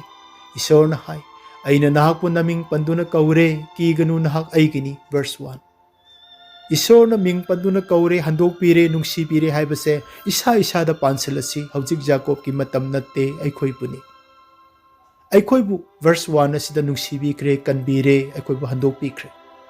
ꯚꯔꯁ 2ꯗꯗꯤ ꯅꯍꯥꯛꯅ ꯑꯔꯨꯕ ꯏꯁꯤꯡ ꯂꯥꯟꯗꯨꯅ ꯆꯠꯄꯗ ꯑꯩ ꯅꯍꯥꯛꯀ ꯂꯣꯏꯅꯒꯅꯤ, ꯇꯨꯔꯦꯟꯁꯤꯡ ꯂꯥꯟꯗꯨꯅ ꯆꯠꯄꯗ ꯃꯗꯨꯅ ꯅꯈꯣꯏꯕꯨ ꯆꯦꯟꯊꯕ ꯉꯝꯂꯣꯏ, ꯃꯩꯔꯛ ꯐꯥꯎꯗꯨꯅ ꯆꯠꯄꯗ ꯃꯗꯨꯅ ꯅꯈꯣꯏꯕꯨ ꯆꯥꯛꯂꯣꯏ, ꯃꯩꯔꯤꯅ ꯅꯈꯣꯏꯕꯨ ꯃꯩꯋꯥꯏꯔꯣꯏ ꯍꯥꯏꯅ ꯚꯔꯁ 2ꯗꯗꯤ ꯁꯦꯡꯅ ꯏꯗꯨꯅ ꯑꯃꯨꯛ ꯃꯈꯥ ꯇꯥꯕꯤꯔꯦ꯫ ꯃꯁꯤꯅ ꯈꯪꯍꯜꯂꯤ ꯃꯗꯨꯗꯤ ꯏꯁꯣꯔꯅ ꯅꯨꯡꯁꯤꯕꯁꯤꯡꯕꯨ ꯃꯥꯒꯤ ꯄꯔꯄꯁꯀꯤ ꯃꯇꯨꯡ ꯏꯟꯅ ꯆꯤꯡꯗꯨꯅ ꯄꯣꯔꯛꯄ ꯑꯍꯥꯟꯕ ꯁ꯭ꯇꯦꯞꯁꯦ ꯂꯨꯔꯕ ꯏꯄꯥꯛ ꯑꯋꯥꯕꯒꯤ ꯏꯊꯛ ꯏꯔꯩ ꯇꯝꯅ ꯆꯤꯡꯕ ꯑꯁꯦ ꯁꯣꯏꯗ꯭ꯔꯦ ꯃꯔꯨꯞꯁꯤꯡ꯫ ꯑꯗꯨꯕꯨ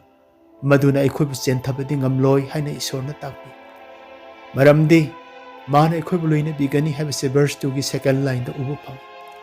ꯑꯗꯨꯒꯤ ꯃꯊꯪꯗꯗꯤ ꯃꯍꯥꯛꯅ ꯆꯤꯡꯕꯤꯕ ꯑꯍꯧꯕ ꯑꯁꯦ ꯑꯩꯈꯣꯏꯕꯨ ꯄꯨꯟꯁꯤꯒꯤ ꯑꯋꯥꯕ ꯃꯩꯔꯤꯂꯛꯇ ꯆꯤꯡꯕꯤꯕ ꯑꯁꯦ ꯁꯨꯛꯁꯣꯏ ꯁꯣꯏꯗ꯭ꯔꯦ ꯍꯥꯏꯕꯁꯤꯃ ꯃꯈꯥ ꯚꯔꯁ 2ꯗ ꯎꯔꯦ꯫ ꯑꯗꯨꯕꯨ ꯑꯋꯥꯕꯒꯤ ꯃꯩꯔꯤ ꯃꯩꯆꯥꯛꯅ ꯄꯨꯟꯁꯤꯕꯨ ꯆꯥꯛꯊꯦꯛꯄꯗꯤ ꯉꯝꯂꯣꯏ, ꯃꯔꯝꯗꯤ ꯃꯍꯥꯛ ꯑꯩꯈꯣꯏꯒ ꯂꯣꯏꯅꯔꯤ ꯍꯥꯏꯅ ꯑꯃꯨꯛ ꯃꯈꯥ ꯇꯥꯕꯤꯔꯤ꯫ ꯅꯨꯡꯁꯤꯖꯔꯕ ꯏꯆꯤꯜ ꯏꯅꯥꯎꯁꯤꯡ, ꯃꯍꯥꯛꯅ ꯅꯨꯡꯁꯤꯕ ꯀꯟꯕꯤꯈ꯭ꯔꯕ ꯃꯆꯥ ꯑꯩꯈꯣꯏꯕꯨ ꯀꯔꯤꯒꯤ ꯄꯨꯟꯁꯤꯒꯤ ꯏꯊꯛ ꯏꯔꯩ ꯑꯋꯥ ꯑꯅꯥ ꯇꯝꯅ ꯆꯤꯡꯕꯤꯔꯤꯕꯅꯣ ꯋꯥꯍꯪꯅꯤ꯫ ꯑꯩꯈꯣꯏꯅꯗꯤ ꯏꯁꯣꯔ ꯊꯥꯖꯔꯦ, ꯋꯥꯔꯔꯣꯏ, ꯅꯥꯔꯔꯣꯏ, ꯅꯨꯡꯉꯥꯏꯔꯒꯅꯤ, ꯏꯪꯊꯔꯒꯅꯤ, ꯍꯔꯥꯎꯔꯒꯅꯤ, ꯏꯪꯅ ꯂꯩꯔꯒꯅꯤ ꯍꯥꯏꯅ ꯈꯜꯂꯤ꯫ ꯑꯗꯨꯕꯨ ꯏꯁꯣꯔꯅꯗꯤ ꯑꯩꯈꯣꯏꯕꯨ ꯃꯁꯤꯒꯤ ꯑꯣꯟꯅ ꯇꯩꯅꯕꯗ ꯆꯤꯡꯕꯤꯔꯤꯕꯁꯦ ꯀꯔꯤꯒꯤꯅꯣ ꯃꯔꯨꯞꯁꯤꯡ? ꯋꯥꯍꯪ ꯑꯃ ꯂꯩ꯫ ꯃꯁꯤꯒꯤ ꯄꯥꯎꯈꯨꯝ ꯑꯗꯨꯗꯤ ꯏꯁꯣꯔ ꯃꯁꯥꯃꯛꯅ ꯑꯩꯈꯣꯏꯗ ꯄꯤꯔꯤ, ꯄꯥꯃꯤꯟꯅꯁꯤ꯫ ꯃꯗꯨꯗꯤ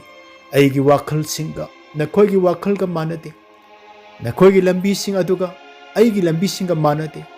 ꯑꯇꯤꯌꯥ ꯅꯣꯡꯗꯣꯟꯅ ꯃꯥꯂꯦꯝꯗꯒꯤ ꯍꯦꯟꯅ ꯋꯥꯡꯕꯒꯨꯝ ꯑꯩꯒꯤ ꯂꯝꯕꯤꯅ ꯅꯈꯣꯏꯒꯤ ꯂꯝꯕꯤꯗꯒꯤ, ꯑꯩꯒꯤ ꯋꯥꯈꯜꯅ ꯅꯈꯣꯏꯒꯤ ꯋꯥꯈꯜꯗꯒꯤ ꯍꯦꯟꯅ ꯋꯥꯡꯏ꯫ ꯑꯥꯏꯖꯥꯌꯥ 55ꯒꯤ ꯚꯔꯁ 8-9ꯗ ꯎꯕ ꯐꯪꯏ꯫ ꯃꯥꯒꯤ ꯋꯥꯈꯜ, ꯑꯩꯈꯣꯏꯒꯤ ꯋꯥꯈꯜ ꯈꯦꯠꯅꯕꯗꯣ ꯃꯁꯤꯅ ꯇꯥꯛꯏ꯫ ꯏꯁꯣꯔꯒꯤ ꯋꯥꯈꯜ ꯑꯁꯤ ꯑꯁꯨꯛꯀꯤ ꯃꯇꯤꯛ ꯋꯥꯡꯈ꯭ꯔꯦ, ꯑꯗꯨꯅ ꯑꯩꯈꯣꯏꯗ ꯑꯟꯅꯣꯌꯦꯕꯜ, ꯈꯪꯕ ꯉꯝꯗꯕ ꯑꯗꯨ ꯑꯣꯏ꯫ ꯑꯗꯨꯅ ꯊꯥꯖꯕ ꯆꯦꯠꯄ ꯃꯤ ꯅꯠꯇꯅ ꯃꯥꯅ ꯆꯤꯡꯕꯤꯕꯁꯤꯗ ꯂꯝꯕꯤꯁꯤꯗ ꯍꯔꯥꯎꯅ ꯆꯠꯀꯗꯕ ꯈ꯭ꯔꯤꯁꯇꯥꯟꯁꯦ ꯇꯥꯡꯏ ꯏꯆꯤꯜ ꯏꯅꯥꯎꯁꯤꯡ꯫ ꯀꯝꯄ꯭ꯂꯦꯟ ꯇꯧꯔꯒ ꯑꯌꯥꯝꯕ ꯂꯣꯏꯅ ꯂꯝꯕꯤꯗ ꯂꯩꯍꯧꯒꯅꯤ꯫ ꯑꯗꯨꯅꯅꯤ ꯄꯣꯜꯅ ꯇꯥꯏꯕꯪ ꯄꯥꯟꯕ ꯑꯁꯤꯒꯤ ꯁꯑꯣꯡ ꯂꯧꯒꯅꯨ, ꯅꯈꯣꯏꯅ ꯃꯄꯨꯡ ꯐꯥꯕ ꯏꯁꯣꯔꯒꯤ ꯑꯅꯤꯡꯕ ꯀꯔꯤꯅꯣ ꯍꯥꯏꯕ ꯆꯥꯡ ꯌꯦꯡꯗꯨꯅ ꯄꯨꯛꯅꯤꯡ ꯅꯧꯍꯟꯗꯨꯅ ꯅꯈꯣꯏ ꯁꯑꯣꯡ ꯑꯣꯟꯊꯣꯛꯎ ꯍꯥꯏꯕꯤꯔꯝꯂꯤꯕ꯫ ꯄꯨꯟꯁꯤꯒꯤ ꯂꯨꯔꯕ ꯏꯄꯥꯛ ꯂꯥꯟꯅ ꯆꯤꯡꯕꯤꯕ ꯑꯁꯤꯅ ꯏꯔꯩꯗ ꯏꯔꯥꯛꯅꯗꯨꯅ ꯑꯩꯈꯣই ꯆꯦꯟꯊꯗꯨꯅ ꯂꯨꯞꯊꯈꯤꯅꯕ, ꯃꯥꯡꯈꯤꯅꯕ ꯅꯠꯇꯦ, ꯑꯗꯨꯕꯨ ꯑꯩꯈꯣꯏꯒꯤ ꯑꯃꯣꯠꯄ ꯄꯨꯛꯅꯤꯡ ꯑꯃꯗꯤ ꯍꯛꯆꯥꯡꯕꯨ ꯆꯥꯝꯊꯣꯛꯄꯤꯅꯕꯅꯤ꯫ ꯑꯋꯥ ꯑꯅꯥꯒꯤ ꯃꯩꯔꯤꯂꯛꯇ ꯃꯩꯔꯤ ꯐꯥꯎꯅ ꯑꯩꯈꯣꯏꯕꯨ ꯆꯤꯡꯕ ꯍꯥꯏꯕꯁꯤꯅ ꯃꯩꯔꯤꯅ ꯆꯥꯛꯊꯦꯛꯇꯨꯅ ꯇꯥꯡꯒꯣꯏ ꯑꯣꯟꯗꯨꯅ ꯄꯨꯟꯁꯤ ꯂꯣꯏꯈꯤꯅꯕ ꯅꯠꯇꯦ, ꯑꯗꯨꯕꯨ ꯁꯅꯥꯕꯨ ꯃꯩꯗ ꯁꯦꯡꯗꯣꯛꯄꯒꯨꯝ ꯑꯩꯈꯣꯏꯒꯤ ꯄꯨꯛꯅꯤꯡ ꯋꯥꯈꯜ ꯑꯁꯤꯕꯨ ꯁꯦꯡꯗꯣꯛꯄꯤꯅꯅꯕꯅꯤ, ꯏꯁꯣꯔꯒꯤ ꯃꯆꯥ ꯑꯣꯏꯔꯛꯅꯕꯅꯤ꯫ ꯑꯩꯈꯣꯏꯅ ꯏꯁꯤꯡ ꯂꯥꯟꯅ ꯆꯠꯄ ꯉꯝꯂꯕ, ꯃꯩꯔꯤ ꯂꯥꯟꯅ ꯑꯩꯈꯣꯏꯅ ꯆꯠꯃꯤꯟꯅꯔꯕ, ꯄꯨꯟꯁꯤꯒꯤ ꯑꯋꯥ ꯏꯄꯥꯛꯁꯤ ꯏꯁꯣꯔꯒ ꯂꯣꯏꯅꯅ ꯂꯥꯟꯊꯣꯛꯂꯕ ꯃꯇꯝ, ꯄꯨꯟꯁꯤꯒꯤ ꯃꯩꯆꯥꯛꯁꯤ ꯏꯁꯣꯔꯒ ꯂꯣꯏꯅꯅ ꯈꯥꯡꯂꯕ ꯃꯇꯝꯗ ꯑꯩꯈꯣꯏꯕꯨ ꯀꯧꯕꯤꯕ ꯃꯍꯥꯛ ꯑꯗꯨꯅ ꯁꯦꯡꯕꯒꯨꯝ ꯑꯩꯈꯣꯏꯁꯨ ꯏꯆꯠ ꯏꯇꯧ ꯄꯨꯝꯅꯃꯛꯇ ꯑꯁꯦꯡꯕ ꯑꯣꯏꯔꯛꯀꯗꯣꯔꯤꯕꯅꯤ꯫ ꯑꯍꯥꯟꯕ ꯄꯤꯇꯔ 1:15 ꯃꯇꯝ ꯑꯗꯨꯗ ꯅꯈꯣꯏ ꯑꯁꯦꯡꯕ ꯑꯣꯏꯌꯨ, ꯃꯔꯝꯗꯤ ꯑꯩ ꯑꯁꯦꯡꯕꯅꯤ ꯍꯥꯏꯕꯁꯦ ꯑꯩꯈꯣꯏ ꯊꯨꯡꯂꯒꯗꯕꯅꯤ ꯃꯔꯨꯞꯁꯤꯡ꯫ ꯃꯗꯨꯅꯤ ꯏꯕꯨꯡꯉꯣꯅ ꯑꯩꯈꯣꯏꯕꯨ ꯀꯧꯊꯣꯛꯄꯤꯕꯒꯤ ꯄꯥꯟꯗꯝ꯫ ꯃꯇꯝ ꯑꯗꯨꯗ ꯑꯩꯈꯣꯏꯁꯦ ꯃꯤꯁꯤꯡꯅꯅꯦ ꯌꯥꯝꯅ ꯌꯦꯡꯅꯤꯡꯕ, ꯃꯤꯁꯤꯡꯒꯤ ꯃꯐꯝꯗ ꯃꯇꯤꯛ ꯃꯉꯥꯜ ꯑꯐꯕ ꯆꯤꯡꯊꯛꯇ ꯂꯩꯕ ꯁꯍꯔꯒꯨꯝ ꯊꯥꯎꯃꯩ ꯊꯥꯟꯕꯒꯨꯝ ꯑꯣꯏꯔꯒꯗꯕꯅꯤ꯫ ꯃꯇꯝ ꯑꯗꯨꯗ ꯑꯩꯈꯣꯏ ꯏꯁꯣꯔꯒꯤ ꯃꯥꯏꯀ꯭ꯔꯣꯁꯀꯣꯞ, ꯃꯇꯝ ꯑꯗꯨꯗ ꯑꯩꯈꯣꯏ ꯏꯁꯣꯔꯒꯤ ꯇꯦꯂꯦꯁꯀꯣꯞ ꯍꯥꯏꯕꯗꯨ ꯑꯣꯏꯔꯒꯗꯕꯅꯤ꯫ ꯃꯁꯤꯕꯨꯅꯤ ꯏꯁꯣꯔꯕꯨ ꯃꯦꯒꯅꯤꯐꯥꯏ ꯇꯧꯕ, ꯒ꯭ꯂꯣꯔꯤꯐꯥꯏ ꯇꯧꯕ ꯄꯨꯟꯁꯤ ꯍꯥꯏꯔꯤꯕꯁꯦ꯫ ꯅꯦꯀꯦꯠ ꯑꯥꯏꯅ ꯎꯗ꯭ꯔꯕ ꯄꯣꯠ ꯑꯗꯣ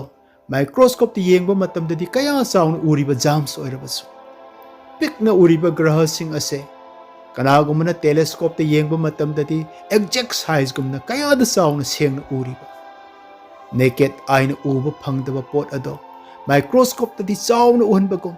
ꯅꯦꯀꯦꯠ ꯑꯥꯏꯅ ꯎꯕ ꯐꯪꯗ꯭ꯔꯕ ꯏꯁꯣꯔ ꯑꯗꯣ ꯑꯩꯈꯣꯏꯗ ꯃꯤꯠꯌꯦꯡ ꯇꯥꯔꯕ ꯃꯤ ꯈꯨꯗꯤꯡꯃꯛꯅ ꯁꯦꯡꯅ ꯏꯁꯣꯔꯒꯤ ꯁꯥꯏꯖ ꯑꯗꯨ ꯎꯕ ꯐꯪꯒꯗꯣꯔꯤꯕꯅꯤ꯫ ꯑꯗꯨꯅꯅꯤ ꯄꯤꯇꯔꯅ ꯖꯥꯠꯁꯤꯡꯒꯤ ꯃꯃꯥꯡꯗ ꯅꯈꯣꯏꯒꯤ ꯅꯔꯝꯆꯠ ꯐꯖꯅ ꯆꯠꯂꯨ, ꯑꯗꯨ ꯑꯣꯏꯔꯕꯗꯤ ꯃꯈꯣꯏꯅ ꯅꯈꯣꯏꯕꯨ ꯐꯠꯇꯕ ꯇꯧꯕꯅꯤ ꯍꯥꯏꯅꯔꯕꯁꯨ ꯃꯈꯣꯏꯅ ꯃꯤꯠꯌꯦꯡ ꯇꯥꯔꯕ ꯅꯨꯃꯤꯠꯇ ꯅꯈꯣꯏꯒꯤ ꯑꯐꯕ ꯊꯕꯛꯁꯤꯡ ꯑꯗꯨ ꯎꯗꯨꯅ ꯃꯈꯣꯏꯅ ꯏꯁꯣꯔꯕꯨ ꯊꯥꯒꯠꯅꯅꯕꯅꯤ ꯍꯥꯏꯗꯨꯅ ꯑꯍꯥꯟꯕ ꯄꯤꯇꯔ 2:12 ꯍꯥꯏꯕꯤꯔꯤꯕꯁꯦ꯫ ꯃꯁꯤꯅꯤ ꯏꯁꯣꯔꯅ ꯑꯩꯈꯣꯏꯕꯨ ꯀꯔꯤꯒꯤ ꯀꯧꯕꯤꯔꯤꯕꯅꯣ ꯍꯥꯏꯕ ꯋꯥꯍꯪ ꯑꯁꯤꯒꯤ ꯄꯥꯎꯈꯨꯝ꯫ ꯃꯁꯤꯅꯤ "Why am I here?" ꯑꯩ ꯀꯔꯤꯒꯤ ꯃꯥꯂꯦꯝꯁꯤꯗ ꯂꯩꯍꯟꯕꯤꯔꯤꯕꯅꯣ ꯍꯥꯏꯕꯒꯤ ꯄꯥꯎꯈꯨꯝ꯫ ꯃꯁꯤꯅꯤ "Why did God permit me to wake up this morning?" ꯇꯨꯝꯈ꯭ꯔꯕ ꯑꯩꯕꯨ ꯀꯔꯤꯒꯤ ꯑꯃꯨꯛ ꯑꯅꯧꯕ ꯑꯌꯨꯛ ꯑꯁꯤꯗ ꯃꯤꯀꯞ ꯊꯣꯛꯍꯟꯕꯤꯔꯤꯕꯅꯣ ꯍꯥꯏꯕꯒꯤ ꯃꯔꯝ꯫ ꯃꯁꯤꯅꯤ "Why is my heart still beating?"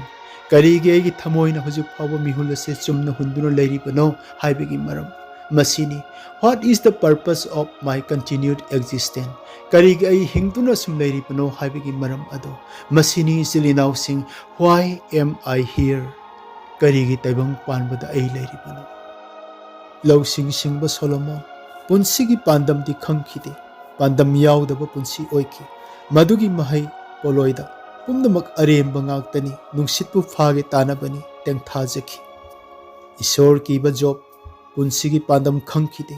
ꯃꯔꯝ ꯑꯗꯨꯅ ꯊꯣꯛꯂꯤꯕ ꯊꯧꯗꯣꯛ ꯑꯗꯨ ꯃꯔꯝ ꯈꯪꯗꯕꯅꯤꯅ ꯃꯍꯥꯛ ꯃꯁꯥꯕꯨ ꯁꯤꯔꯥꯞ ꯇꯧꯖꯈꯤ꯫ ꯁꯤꯅ ꯄꯣꯛꯂꯝꯕꯅ ꯐꯩ, ꯀꯔꯤꯒꯤ ꯑꯩ ꯄꯣꯛꯂꯤꯕꯅꯣ ꯍꯥꯏꯈꯤ꯫ ꯃꯥꯒꯤ ꯅꯨꯄꯤꯅ ꯊꯣꯛꯂꯤꯕ ꯊꯧꯗꯣꯛ ꯑꯗꯨꯒꯤ ꯃꯔꯝ ꯈꯪꯗꯕꯅꯤꯅ "ꯅꯪꯒꯤ ꯏꯁꯣꯔꯗꯨ ꯁꯤꯔꯥꯞ ꯇꯧꯔꯣ ꯑꯗꯨꯒ ꯁꯤꯈ꯭ꯔꯣꯅ insinki." ꯁꯤꯈꯤꯕ ꯃꯆꯥ 10 ꯑꯃꯨꯛ ꯐꯪꯈꯤꯅꯤ, ꯃꯥꯡꯈꯤꯕ ꯂꯟ ꯊꯨꯝ ꯑꯃꯨꯛ ꯁꯔꯨꯛ ꯗꯕꯜ ꯐꯪꯉꯛꯈꯤꯅꯤ, ꯅꯥꯔꯤꯕꯗꯣ ꯐꯔꯛꯈꯤꯅꯤ꯫ ꯈꯪꯂꯝꯂꯕꯗꯤ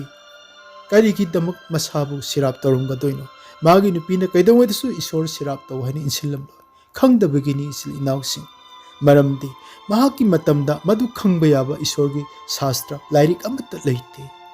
ꯄꯥꯝꯕꯩ ꯂꯩꯇꯦ꯫ ꯑꯩꯈꯣꯏꯗꯤ ꯏꯈꯨꯠꯇ ꯕꯥꯏꯕꯜ ꯄꯥꯏꯔꯕꯅꯤ꯫ ꯀꯅꯥꯒꯨꯝꯕꯅ ꯈ꯭ꯔꯤꯁꯇꯒꯤꯗꯃꯛ ꯑꯋꯥꯕ ꯈꯥꯡꯂꯕ, ꯏꯁꯣꯔꯒꯤ ꯄꯥꯟꯗꯝ ꯑꯃꯒꯤꯗꯃꯛ ꯄꯨꯝꯅꯃꯛ ꯊꯥꯗꯣꯛꯈ꯭ꯔꯕ ꯑꯣꯏꯔꯕꯗꯤ ꯃꯐꯝ ꯑꯁꯤꯗ ꯁꯔꯨꯛ 100 ꯐꯪꯒꯅꯤ, ꯂꯥꯛꯀꯗꯕ ꯄꯨꯟꯁꯤꯗ ꯂꯣꯝꯕ ꯅꯥꯏꯗꯕ ꯄꯨꯟꯁꯤ ꯐꯪꯖꯒꯅꯤ꯫ ꯁꯥꯁꯇ꯭ꯔꯗ ꯋꯥꯁꯛꯇꯨꯅ ꯂꯩ, ꯃꯥꯔꯛ 10:29-30 ꯄꯥꯊꯕꯗ ꯎꯒꯅꯤ꯫ ꯏꯁꯣꯔꯒꯤ ꯄꯥꯟꯗꯝ ꯐꯖꯅ ꯈꯪꯕ 19th ꯁꯦꯟꯆꯨꯔꯤꯒꯤ ꯅꯤꯄꯥ ꯑꯃ ꯂꯩꯔꯝꯃꯤ꯫ ꯃꯥꯒꯤ ꯃꯃꯤꯡꯗꯤ ꯂꯣꯌꯔ, ꯎꯀꯤꯜ ꯑꯣꯏꯕ ꯁ꯭ꯄꯦꯐꯣꯔꯗꯅꯤ꯫ ꯃꯍꯥꯛꯇꯤ ꯆꯤꯀꯥꯒꯣ ꯁꯤꯡꯂꯨꯞꯀꯤ ꯑꯦꯛꯇꯤꯕ ꯃꯦꯝꯕꯔꯅꯤ, D.L. ꯃꯨꯗꯤꯒꯤ ꯕꯦꯁ ꯐ꯭ꯔꯦꯟꯅꯤ꯫ ꯃꯆꯥꯅꯨꯄꯤ 3 ꯅꯤꯄꯥ ꯑꯃ ꯅꯨꯡꯉꯥꯏꯅ ꯄꯥꯜꯂꯝꯃꯤ, ꯏꯅꯥꯛ ꯌꯥꯝꯅ ꯈꯨꯜꯂꯤ꯫ ꯏꯈꯪ ꯈꯪꯍꯧꯗꯅ ꯃꯥꯒꯤ ꯃꯆꯥꯅꯨꯄꯥ ꯑꯍꯟꯗꯣ ꯁ꯭ꯀꯥꯔꯂꯦꯠ ꯐꯤꯚꯔ ꯇꯧꯔꯒ ꯁꯤꯈꯤ꯫ ꯃꯆꯥ ꯀꯥꯏꯅꯕꯒꯤ ꯃꯩꯆꯥꯛꯅ ꯀꯞꯈꯤ꯫ ꯊꯪꯅꯕ ꯆꯍꯤꯗ 1962 ꯑꯣꯛꯇꯣꯕꯔ ꯊꯥꯗ ꯆꯤꯀꯥꯒꯣꯁꯦ ꯃꯥꯁ ꯃꯦꯁꯤꯚ ꯐꯌꯥꯔ ꯑꯃ ꯇꯧꯈꯤ꯫ ꯄꯥꯛꯇꯛꯅꯅ ꯃꯩ ꯆꯥꯛꯄꯗ ꯃꯥꯒꯤ ꯂꯩꯖꯕ ꯄ꯭ꯔꯣꯄꯔꯇꯤꯒꯤ ꯂꯣꯏꯅꯤꯡ ꯆꯤꯠꯇ ꯆꯥꯛꯑꯒ ꯃꯆꯦꯠ ꯑꯃ ꯂꯩꯍꯧꯏ꯫ ꯃꯇꯝ ꯑꯗꯨꯗ ꯊꯃꯣꯏ ꯌꯥꯝꯅ ꯀꯥꯏꯈꯤ꯫ ꯈ꯭ꯋꯥꯏꯗꯒꯤ ꯍꯦꯟꯅ ꯃꯥꯡꯕ ꯃꯤ ꯑꯃꯗꯨ ꯃꯍꯥꯛ ꯑꯣꯏꯈꯤ꯫ ꯃꯤꯌꯥꯝꯅ ꯃꯥꯒꯤꯗꯃꯛꯇ ꯌꯥꯝꯅ ꯋꯥꯕꯤꯈꯤ꯫ ꯃꯍꯥꯛ ꯃꯔꯥꯏ ꯂꯨꯞꯈꯤ꯫ ꯑꯗꯨꯗꯒꯤꯗꯤ "ꯑꯩ ꯌꯥꯝ ꯋꯥꯔꯦ, D.L. ꯃꯨꯗꯤꯒꯤ ꯃꯅꯥꯛꯇ ꯑꯣꯇꯝꯒꯤ ꯄ꯭ꯔꯤꯆꯤꯡꯗꯣ ꯇꯥꯔꯨꯒꯦ, ꯑꯠꯂꯥꯟꯇꯤꯛ ꯑꯣꯁꯤꯟ ꯂꯥꯟꯅ ꯆꯠꯂꯒ ꯑꯩ ꯑꯗꯨꯒꯨꯝꯕ ꯀ꯭ꯔꯨꯁꯦꯠ ꯌꯥꯎꯔꯨꯒꯦ" ꯍꯥꯏꯗꯨꯅ ꯇꯤꯀꯦꯠ ꯀꯛꯄꯅꯤ꯫ ꯑꯗꯨꯕꯨ ꯆꯠꯂꯝꯗꯥꯏꯗ ꯃꯥꯒꯤꯗꯤ ꯊꯕꯛ ꯑꯃ ꯂꯥꯛꯄꯗꯒꯤ ꯃꯥꯒꯤ ꯅꯨꯄꯤꯒ ꯃꯆꯥ 3ꯒ ꯊꯥꯈꯤ꯫ ꯑꯠꯂꯥꯟꯇꯤꯛ ꯑꯣꯁꯤꯟꯁꯦ ꯂꯥꯟꯅ ꯂꯥꯛꯄꯗ ꯃꯌꯥꯏꯗ ꯃꯥꯏꯜ 3 ꯂꯨꯔꯛꯄ ꯃꯇꯝꯗ ꯌꯣꯠ ꯄꯨꯕ ꯖꯍꯥꯖ ꯑꯃꯒ ꯊꯦꯡꯒꯥꯏꯅꯗꯨꯅ ꯃꯍꯥꯛꯀꯤ ꯃꯆꯥ ꯃꯔꯤꯃꯛ ꯏꯔꯣꯟꯅꯨꯡꯗ ꯖꯍꯥꯖ ꯀꯥꯏꯕꯗ ꯁꯤꯈꯤ꯫ ꯃꯥꯒꯤ ꯅꯨꯄꯤꯅ ꯑꯟꯀꯟꯁꯤꯌꯁꯇ ꯎꯄꯥꯛ ꯃꯆꯦꯠ ꯑꯃꯗ ꯇꯥꯎꯗꯨꯅ ꯂꯩꯔꯝꯈꯤ꯫ ꯁꯥꯎꯠ ꯋꯦꯜꯁꯀꯤ ꯃꯤꯁꯤꯡꯅ ꯀꯟꯕꯤꯈꯤ꯫ ꯁ꯭ꯄꯦꯞꯐꯣꯔꯗꯅ ꯇꯦꯡꯊꯥꯅ ꯑꯠꯂꯥꯟꯇꯤꯛ ꯑꯣꯁꯤꯟ ꯂꯥꯟꯅ ꯃꯥꯒꯤ ꯅꯨꯄꯤꯕꯨ ꯂꯧꯕ ꯆꯠꯄꯗ ꯖꯍꯥꯖꯒꯤ ꯀꯦꯞꯇꯦꯟꯅ ꯁ꯭ꯄꯦꯞꯐꯣꯔꯗ, ꯅꯪꯒꯤ ꯅꯆꯥ ꯃꯔꯤ ꯁꯤꯈꯤꯕꯗꯣ ꯁꯤ ꯃꯐꯝꯁꯤꯅꯦꯅ ꯇꯥꯛꯄꯤꯈꯤ꯫ ꯃꯍꯥꯛ ꯌꯥꯝꯅ ꯀꯞꯈꯤ ꯑꯗꯨꯒ ꯍꯟꯖꯜꯂꯛꯂꯒ dairy ꯍꯥꯡꯗꯣꯛꯂꯒ "It is well with my soul", ꯅꯨꯡꯉꯥꯏ ꯌꯥꯏꯐꯕ ꯏꯪꯈ꯭ꯔꯕ ꯏꯆꯦꯜꯗꯣ ꯍꯥꯏꯕꯗꯣ, ꯃꯗꯨꯒꯤ ꯏꯁꯩ ꯑꯗꯨꯒꯤ 2 ꯂꯥꯏꯟꯁꯈꯛ ꯃꯥꯅ ꯊꯤꯝ ꯑꯗꯨ ꯏꯁꯤꯟꯖꯕ ꯍꯧꯈꯤ꯫ ꯏꯁꯣꯔ ꯑꯣꯏꯅ ꯊꯥꯒꯠꯆꯈꯤ, ꯃꯔꯝꯗꯤ ꯄꯥꯟꯗꯝ ꯈꯪꯕꯒꯤꯅꯤ꯫ ꯑꯗꯨꯒꯤ ꯃꯇꯨꯡꯗ ꯃꯆꯥꯅꯨꯄꯤ 2ꯒ ꯃꯆꯥꯅꯤꯄꯥ 1ꯒ ꯑꯃꯨꯛ ꯐꯪꯖꯈꯤ꯫ ꯃꯗꯨꯁꯨ ꯃꯆꯥꯅꯤꯄꯥ ꯑꯗꯣ ꯑꯃꯨꯛ ꯁꯤꯈꯤ꯫ ꯃꯤꯌꯥꯝꯅ ꯍꯥꯏꯈꯤ, "ꯑꯣ, ꯃꯥꯒꯤ ꯄꯨꯟꯁꯤꯁꯦ ꯑꯣꯟꯊꯣꯛꯅ ꯑꯋꯥꯕ ꯄꯨꯟꯁꯤ ꯑꯣꯏꯔꯦꯗꯥ" ꯍꯥꯏꯅ꯫ ꯆꯨꯝꯃꯤ, ꯁ꯭ꯄꯦꯞꯐꯣꯔꯗꯅꯁꯨ ꯃꯥ ꯋꯥꯔꯦ ꯈꯪꯏ꯫ ꯏꯁꯣꯔ ꯊꯥꯒꯠꯂꯤ꯫ ꯏꯪꯊꯕ ꯂꯝꯗꯝ ꯑꯃꯗ ꯆꯠꯂꯒꯦ, ꯌꯥꯝꯅ ꯏꯪꯅ ꯆꯤꯛꯂꯕ ꯂꯝꯗꯝ ꯑꯃꯗ ꯈꯨꯟꯗꯥꯔꯨꯔꯒꯦ ꯍꯥꯏꯅ ꯃꯥ ꯂꯦꯞꯈꯤ꯫ ꯃꯥꯒ ꯋꯥꯈꯜ ꯃꯥꯟꯅꯕ ꯈ꯭ꯔꯤꯁꯇꯤꯌꯥꯟꯁꯤꯡꯁꯨ ꯅꯪꯅ ꯆꯠꯄ ꯃꯐꯝꯗ ꯆꯠꯀꯦ ꯍꯥꯏꯅ ꯂꯦꯞꯈꯤ꯫ ꯁꯣꯛ 1940 ꯑꯥꯒꯁꯠ ꯊꯥꯗ ꯑꯃꯦꯔꯤꯀꯥ ꯊꯥꯗꯣꯛꯂꯒ ꯁ꯭ꯄꯦꯞꯐꯣꯔꯗ ꯑꯃꯗꯤ ꯋꯥꯈꯜ ꯇꯤꯟꯅꯕ ꯈ꯭ꯔꯤꯁꯇꯤꯌꯥꯟꯁꯤꯡ ꯖꯦꯔꯨꯁꯥꯂꯦꯝꯗ ꯈꯨꯟꯗꯥꯔꯨꯅꯕꯒꯤꯗꯃꯛ ꯖꯦꯔꯨꯁꯥꯂꯦꯝꯗ ꯆꯠꯈꯤ꯫ ꯃꯐꯝ ꯑꯗꯨꯗ ꯃꯃꯥ ꯃꯄꯥ ꯂꯩꯖꯗ꯭ꯔꯕꯁꯤꯡ, ꯃꯌꯨꯝ ꯂꯩꯖꯗ꯭ꯔꯕꯁꯤꯡ, ꯆꯥꯛꯅꯤꯕꯁꯤꯡ ꯑꯃꯗꯤ ꯑꯋꯥ ꯑꯅꯥ ꯇꯥꯔꯕ ꯃꯤ ꯀꯌꯥꯕꯨ ꯃꯇꯦꯡ ꯄꯥꯡꯕꯤꯕꯒꯤ ꯃꯤꯅꯤꯁꯇ꯭ꯔꯤ ꯑꯣꯏꯅ ꯃꯥꯒꯤ ꯅꯨꯄꯤ ꯑꯟꯅꯥꯒ ꯆꯠꯊꯈꯤ꯫ ꯑꯁꯨꯝꯅ ꯊꯧꯒꯜ ꯐꯖꯅ ꯇꯧꯔꯝꯂꯒ ꯁꯣꯛ 1939ꯗ ꯑꯣꯛꯇꯣꯕꯔ 13ꯗ ꯖꯦꯔꯨꯁꯥꯂꯦꯝꯗ ꯁ꯭ꯄꯦꯞꯐꯣꯔꯗꯀꯤ ꯄꯨꯟꯁꯤ ꯏꯁꯣꯔ ꯊꯥꯒꯠꯂꯒ ꯄꯨꯟꯁꯤ ꯃꯇꯣꯟ ꯂꯣꯝꯈꯤ꯫ ꯃꯥꯒꯤ ꯅꯨꯄꯤꯅ ꯃꯥꯒꯤ ꯃꯤꯅꯤꯁꯇ꯭ꯔꯤ ꯑꯗꯨ ꯃꯈꯥ ꯆꯠꯊꯍꯧꯏ꯫ ꯁꯣꯛ 1918ꯗ ꯃꯥꯒꯤ ꯅꯨꯄꯤ ꯑꯟꯅꯥꯁꯨ ꯃꯄꯨꯡ ꯐꯥꯅ ꯏꯁꯣꯔ ꯊꯥꯒꯠꯂꯝꯂꯒ ꯖꯦꯔꯨꯁꯥꯂꯦꯝꯗ ꯄꯨꯟꯁꯤ ꯃꯇꯣꯟ ꯂꯣꯝꯈꯤ꯫ ꯑꯁꯨꯛꯀꯤ ꯃꯇꯤꯛ ꯑꯋꯥꯕ ꯃꯈꯣꯏꯒꯤ ꯄꯨꯟꯁꯤꯗ ꯁꯦꯠꯅ ꯈꯥꯏꯅꯕ ꯅꯪꯂꯕꯁꯨ, ꯃꯥꯡ ꯇꯥꯛꯄ ꯅꯪꯂꯕꯁꯨ, ꯖꯣꯕꯀꯨꯝꯅ ꯀꯩꯗꯧꯉꯩꯗꯁꯨ ꯃꯈꯣꯏꯅ ꯃꯁꯥꯕꯨ ꯁꯤꯔꯥꯞ ꯇꯧꯈꯤꯗꯦ, ꯏꯁꯣꯔꯕꯨ ꯁꯤꯔꯥꯞ ꯇꯧꯈꯤꯗꯦ, ꯕ꯭ꯂꯦꯝꯁꯨ ꯇꯧꯈꯤꯗꯦ꯫ ꯃꯗꯨꯒꯤ ꯃꯍꯨꯠꯇ ꯄꯣꯂꯣꯏꯗ "It is well with my soul", ꯅꯨꯡꯉꯥꯏ ꯌꯥꯏꯐꯕ ꯏꯪꯈ꯭ꯔꯕ ꯏꯆꯦꯜꯒꯨꯝ ꯍꯥꯏꯕꯗꯣ, ꯍꯔꯥꯎꯖꯩ ꯏꯊꯋꯥꯏ ꯍꯥꯏꯕ ꯃꯃꯤꯡ ꯆꯠꯂꯤꯕ ꯍꯤꯝꯅꯦꯜꯗꯣ, ꯁꯤꯡꯂꯨꯞ ꯏꯁꯩ ꯑꯗꯣ ꯃꯈꯣꯏꯅ ꯄꯨꯝꯅꯃꯛ ꯃꯥꯡꯈꯤꯕ ꯑꯁꯦ ꯈ꯭ꯋꯥꯏꯗꯒꯤ ꯍꯦꯟꯅ ꯑꯐꯕ ꯉꯥꯛꯇꯅꯤ ꯍꯥꯏꯗꯨꯅ ꯏꯖꯈꯤ ꯏꯆꯤꯜ ꯏꯅꯥꯎꯁꯤꯡ꯫ ꯃꯁꯤꯅꯤ ꯏꯁꯣꯔꯅ ꯑꯩꯈꯣꯏꯕꯨ ꯀꯧꯊꯣꯛꯄꯤꯕꯒꯤ ꯃꯔꯝ꯫ ꯃꯁꯤꯅꯤ "Why am I here", ꯑꯩ ꯇꯥꯏꯕꯪꯄꯥꯜꯁꯤꯗ ꯀꯔꯤꯒꯤ ꯂꯩꯔꯤꯕꯅꯣ ꯍꯥꯏꯕꯒꯤ ꯃꯔꯝ꯫ ꯃꯔꯝꯗꯤ ꯑꯩꯈꯣꯏ ꯏꯁꯣꯔꯒꯤ ꯈꯨꯠꯇ ꯂꯩꯈ꯭ꯔꯕꯅꯤ꯫ ꯏꯕꯨꯡꯉꯣꯅ ꯑꯩꯈꯣꯏꯕꯨ ꯆꯤꯡꯂꯤꯕ ꯉꯥꯛꯇꯅꯤ, ꯄꯨꯝꯅꯃꯛꯁꯦ ꯐꯅꯅꯕꯒꯤ ꯉꯥꯛꯇꯅꯤ꯫ ꯏꯁꯣꯔꯅ ꯕꯣꯔ ꯄꯤꯕꯤꯕ ꯑꯣꯏꯁꯅꯨ꯫ ꯑꯥꯃꯦꯟ꯫